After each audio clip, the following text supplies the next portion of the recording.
Hello students, आज हम हड़प्पा सभ्यता के प्रमुख केंद्रों के बारे में पढ़ेंगे। आप सभी जानते हैं कि हड़प्पा सभ्यता जो है वो लगभग 2350 ईसा पूर्व से लेकर 1750 ईसा पूर्व पुरानी सभ्यता जो है वो मानी गई है। हड़प्पा सभ्यता को सिंधु सभ्यता भी कहा जाता है और इसके साथ साथ ये सभ्यता जो है वो कई क्षेत्रों में फैली हुई है, यानी कि अफगानिस्तान, पाकिस्तान और भारत के अंदर इसके प्रमुख केंद्र हैं। तो आज हम बहुत से केंद्र जो हैं वो यहाँ पर खोजे जा चुके हैं, लेकिन हम जो है वो प्रमुख केंद्रों के बारे में पढ़ेंगे कि प्रमुख केंद्र कौन कौन से थे। तो प्रमुख केंद्रों की जब हम बात करते हैं तो उसमें सबसे पहला केंद्र आता है हड़प्पा का, क्योंकि हड़प्पा नगर की खोज जो है वो सबसे पहले जो थी वो 1921 ईस्वी में दयाराम साहनी के द्वारा इसकी खोज की गई थी। पाकिस्तान के में पंजाब प्रांत में मांटंगरी जिले में जो है वो ये गांव स्थित है हड़प्पा, और इसकी खोज जो है वो दयाराम साहनी के द्वारा की गई थी। इनके साथ जो थे और भी कई आप कह सकते हैं कि लोग सम्मिलित थे, जिसमें कि जॉन मार्शल आप कह सकते हैं, माधव स्वरूप वत्स का नाम भी लिया जा सकता है, मार्टिमर व्हीलर जो थे वो इनका भी योगदान जो है वो इस सभ्यता की खोज में रहा है। तो ये सभ्यता जो है वो इसका क्षेत्रफल जो अगर हम बात करें तो 5 किलोमीटर के क्षेत्र में ये नगर जो है वो फैला हुआ है, और इसकी खुदाई में जो है लगभग 6 परतें जो है वो हमें खुदाई में मिली है, यानी कि हम कह सकते हैं कि ये नगर जो है 6 बार बसा और उजड़ा है। क्यों? क्योंकि ये नगर जो है वो किसके रावी नदी के बाएं तट पर ये नगर स्थित है। तो हर साल जब जैसे भी बाढ़ आती थी तो ये नगर जो है वो बह जाता था, उसके बाद फिर से जो है इस नगर को बसाया जाता था। तो खुदाई में 6 परतें जो हैं वो इस नगर की मिली हैं, और इसकी खुदाई में जो है बहुत सी ऐसी चीजें मिली जो कि इन चीज़ों से हम जोड़ कर, यानी कि एक कड़ी से दूसरी कड़ी को जोड़कर इस सभ्यता के बारे में जानकारी हासिल करते हैं कि किस प्रकार की ये सभ्यता रही थी। तो इस क्षेत्र की खुदाई से हमें विशाल अन्नगार मिला है। क्या मिला है? अन्नगार, विशाल अन्नगार मिला है, ताबूत मिले हैं। इसके साथ साथ इसमें जो ताबूत मिले हैं, इन ताबूतों में 2 शवों को एक साथ दफनाया गया है। ठीक है, 2 शवों को एक साथ दफनाया गया है। इन ताबूतों में घड़े, टूटे हुए बर्तन, ये सब चीजें जो है वो प्राप्त हुई हैं। एक शिंगी पशु जो है उसका चित्र या वो मोहर जो है वो हमें यहाँ से प्राप्त हुई है। तो और इसके साथ साथ जो है यहाँ से हमें खिलौने मिले हैं, और इसके साथ साथ बर्तन, टूटे हुए बर्तन जो हैं वो मिले हैं। तो इस नगर की जो खुदाई हुई उस नगर से हमें बहुत सी ऐसी हड़प्पा सभ्यता की चीजें मिली हैं। इसके साथ दूसरा जो प्रमुख नगर आता है वो आता है मोहनजोदाड़ो। मोहनजोदाड़ो जो है सिंधु नदी के दाएं तट पर स्थित है। कहाँ पर? सिंधु नदी के दाएं तट पर ये नगर स्थित है। इसी को सिंध में मृतकों का टीला भी कहा जाता है। मोहनजोदाड़ो को किस नाम से जाना है? मृतकों के टीले के नाम से भी जाना जाता है। इसकी खुदाई जो है वो 1922 ईस्वी में लाखनदास बनर्जी के द्वारा की गई। लाखनदास बनर्जी के द्वारा इसकी खुदाई की गई, और इस खुदाई में जो है हमें लगभग 9 परतें मिली हैं, यानी कि 9 चरण जो हैं इसके खुदाई के हुए हैं। 9 चरण में ये नगर जो है वो इसकी तहें जो है वो मिली हैं। खुदाई में सबसे बड़ा स्नानागार जो है वो हमें मोहनजोदाड़ो से प्राप्त हुआ है। तांबे की नर्तकी की मूर्ति जो है वो हमें यहाँ से प्राप्त हुई है। दाढ़ी वाला आदमी जो है उसकी मूर्ति हमें यहाँ से प्राप्त हुई है। टेराकोटा के बने हुए खिलौने, सांड की मोहरें जो है वो प्राप्त हुई हैं, और इसके साथ साथ 3 बेलनाकार मोहरें जो है वो भी हमें प्राप्त हुई हैं। बुने हुए कपड़े का टुकड़ा प्राप्त हुआ है। इस क्षेत्र में सबसे आप कह सकते हैं कि ये क्षेत्र जो है वो सबसे शहरी इलाका, यानी कि वेल मेंटेन्ड इलाका जो है वो इसको माना जाता है।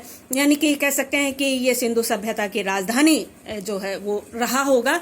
इसके साथ साथ यहाँ पर शिव की मूर्ति मिली है, जिसे कि हम पशुपतिनाथ की मूर्ति भी कह सकते हैं। पशुपतिनाथ की मूर्ति जो है वो मिली है, और यहाँ की सड़कें जो है वो एक दूसरे को समकोण पर काटती थी। तो बहुत ही आप कह सकते हैं कि सुविधाओं से परिपूर्ण शहर जो है वो मोहनजोदाड़ो था। उसके बाद नेक्स्ट आ जाता है चुंदड़ो। चुंदड़ो जो है वो पाकिस्तान में सिंधु नदी के किनारे जो है ये मिला है, और इसकी खोज जो है वैसे तो 1931 में हो गई थी, लेकिन इसके उत्खनन का कार्य जो है 1934 में शुरू हुआ। ये मोहनजोदाड़ो से दक्षिण पूर्व में 130 किलोमीटर की दूरी पर है, यानी कि मोहनजोदाड़ो से चुंदड़ो की दूरी जो है वो 130 किलोमीटर है। और इसकी खोज जो है वो गोपाल मजूमदार ने की थी। कब की? 1931 में खोज हुई, और 1934 में उत्खनन का कार्य यहाँ पर शुरू हुआ था। यहाँ से हमें क्या क्या चीजें मिली, क्या क्या विशेषताएं हैं इस नगर की? यहाँ से हमें मनके बनाने का कारखाना प्राप्त हुआ है, काजल, लिपस्टिक, कंघी, लकड़ी के साथ हाथी दांत की आप कह सकते हैं कि कंघी यहाँ पे प्राप्त हुई है, और इसके साथ साथ अन्नगार प्राप्त हुआ है। ये क्षेत्र जो है मुख्य तो जो चीजें यहाँ पे प्राप्त हुई हैं वो सौंदर्य प्रसाधन की चीजें जो वो हमें यहाँ से प्राप्त हुई हैं, यानी कि आप कह सकते हैं कि ज्यादातर चीजें जो है वो फैशन से संबंधित थी। तो चुंदड़ो जो है वो पाकिस्तान के अंदर स्थित है। उसके बाद आ जाता है रोपड़। रोपड़ जो है स्वतंत्रता के बाद खोजा जाने वाला पहला क्षेत्र है। रोपड़ भारत के अंदर आता है। ये भारत में पंजाब क्षेत्र में सतलुज नदी के किनारे पर ये नगर जो है वो बसा हुआ था।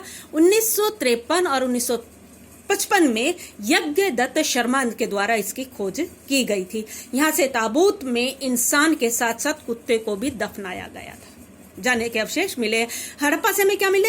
एक ताबूत के अंदर 2 इंसानों को दफनाया गया है, लेकिन यहाँ से हमें क्या प्राप्त हुआ कि इंसान के साथ साथ कुत्ते को भी दफनाए जाने के साक्ष्य मिले हैं।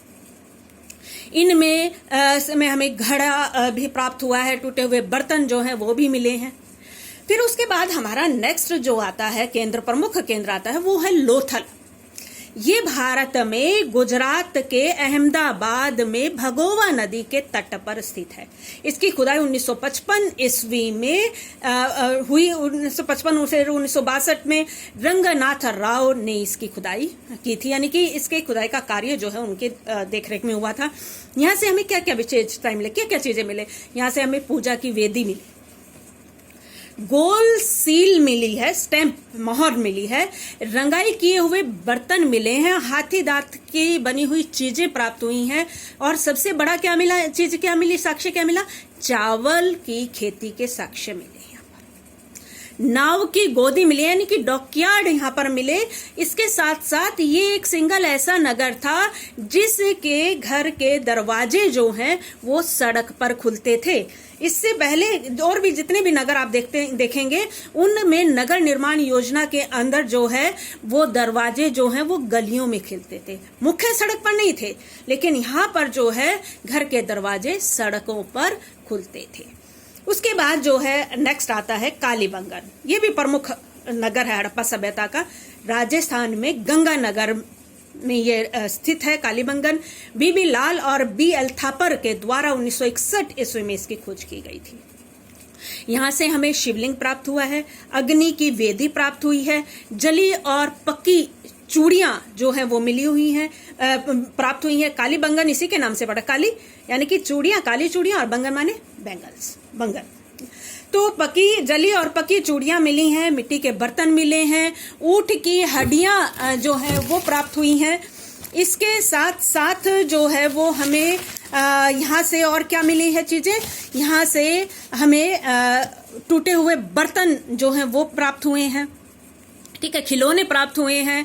इसके साथ नेक्स्ट और प्रमुख केंद्र आता है, वो आता है धोलावीरा। धोलावीरा जो है वो घग्गर नदी के किनारे कच्छ में है। 1960 ईस्वी में JB जोशी ने इसकी खोज की थी। किसने की थी? JB जोशी ने। कब? 1960 ईस्वी में। ये इलाका जो है धोलावीरा, इसकी मुख्य विशेषता क्या रही है? जल संचयन और जलाशयों की संख्या सबसे ज्यादा यहाँ पे मिली है। परमाणु के लिए चट्टानों को उपयोग में लाया गया। निर्माण के लिए जो था वो किसका को प्रयोग में लाया गया? चट्टानों को प्रयोग में लाया गया, यानी कि पत्थर। यहाँ का सबसे बड़ी विशेषता यहाँ का ड्रेनेज सिस्टम था। और इस नगर का एरिया अगर हम बात करें तो 100 हेक्टेयर तक ये नगर जो है वो फैला हुआ था। ये अकेला नगर था जो कि 3 भागों में बटा हुआ था। सिंगल नगर है हड़प्पा सभ्यता का जो कि 3 भागों में बटा हुआ था, यानी कि दुर्ग, नहीं तो पहले तो हमने 2 पढ़े हैं ना, 2 एक ऊंचाई पर स्थित था, ठीक है, एक थोड़ा नीचा। ऊंचे वाला जो क्षेत्र था, टीले जो थे उस पर धनी वर्ग रहते थे, और जो दूसरा पार्ट था उसमें गरीब लोग या मिडिल क्लास के लोग रहते थे। लेकिन यहाँ पर जो है हमें नगर जो है वो 3 भागों में बटा हुआ मिला है। पहला दुर्ग, दूसरा मध्य नगर और तीसरा निचला नगर, ठीक है। उसके बाद अगर हम बात करें हरियाणा की, कि हरियाणा के अंदर कौन कौन से नगर मिले? हरियाणा के अंदर पहला नगर जो है वो बनावली मिला है। ये फतेहाबाद, हिसार के पास जो फतेहाबाद है वहां पर ये क्षेत्र है बनावली का, और इसकी खोज जो है R.S. बिष्ट के द्वारा 1973 ईस्वी में की गई थी। R.S. बिष्ट के द्वारा 1973 में की गई। यहाँ पर जो है हमें टेराकोटा का हल मिला है, जौ के अवशेष मिले हैं, वाश बेसिन मिला है, ठीक है। तो बहुत सी विशेषताएं जो है वो हर एक नगर की यहाँ पर रही हैं। और उसके बाद जो है वो आता है हरियाणा के अंदर ही राखीगढ़ी आता है। राखीगढ़ी जो है वो सिंधु सभ्यता की सबसे बड़ी साइट माना गया है, सबसे बड़ी साइट माना गया है। 1969 से लेकर और 2000 ईस्वी तक समय समय पर इसकी जो है वो खुदाई होती रही है। अमेंद्र नाथ के द्वारा इस खुदाई का जो है वो करवाई गई है। और यहाँ से हमें टेराकोटा के पहिए जो है वो मिले हैं, खिलौने मिले हैं, बर्तन मिले हैं, मूर्तियां मिली हैं। और सबसे बड़ी साइट जो है वो हड़प्पा सभ्यता की, यानी आप कह सकते हैं सिंधु सभ्यता की, किसको माना जाता है? राखीगढ़ी को, ठीक है। इसके साथ साथ कुछ और चीजें हैं जो हड़प्पा सभ्यता के बारे में बता दें। सबसे ज्यादा जनसंख्या वाला इलाका, क्षेत्र जो है वो कौन सा था हड़प्पा सभ्यता का? वो था दैमाबाद, जो कि महाराष्ट्र में है, MP में है, ठीक है। सबसे ज्यादा जनसंख्या वाला। सबसे अगर हम बड़ी साइट की क्षेत्रफल की अगर हम बात करें तो वो कौन सा आता है? राखीगढ़ी आता है, ठीक है। सबसे मॉडर्न नगर कौन सा था? वो है मोहनजोदाड़ो, ठीक है। इसके साथ साथ सबसे लार्जेस्ट सिटी की अगर हम बात करें हड़प्पा सभ्यता में तो वो है मोहनजोदाड़ो। बड़ी क्षेत्रफल से नहीं, वैसे बड़ी कौन सी थी? वो है मोहनजोदाड़ो। इसके साथ साथ जो है यहाँ इनका व्यापार जो है वो मेसोपोटामिया से में ज्यादातर चलता था। कपास का उत्पादन जो था वो सबसे ज्यादा जो है वो सिंधु सभ्यता में होता था, ये भी एक फैक्ट है। इसके साथ साथ यहाँ के जो थे वो गोल्ड, सिल्वर और कॉपर के बारे में यहाँ के लोग जानते थे, ठीक है। लोहे के बारे में तो जानते नहीं थे, ठीक है। लिपि की आपको बता दिया था, बाएं से दाएं और दाएं से बाएं जो थी वो लिखी जाती थी। चित्रात्मक लिपि जो है वो ये यहाँ पर थी, भावात्मक, इसमें चित्रात्मक लिपि कह सकते हैं आप इसको। तो ऐसी बहुत सी विशेषताएं जो हैं वो हमें इन प्रमुख केंद्रों से हमें जानकारी प्राप्त होती है। तो ये थे हड़प्पा सभ्यता के प्रमुख केंद्र। उसके बाद हम नेक्स्ट टॉपिक में हम पढ़ेंगे हड़प्पा सभ्यता की जो प्रमुख विशेषताएं थी, यानी कि नगर निर्माण योजना और उसके आप जल संचयन या जल निकासी की व्यवस्थाओं को हम पढ़ेंगे। Thank you students.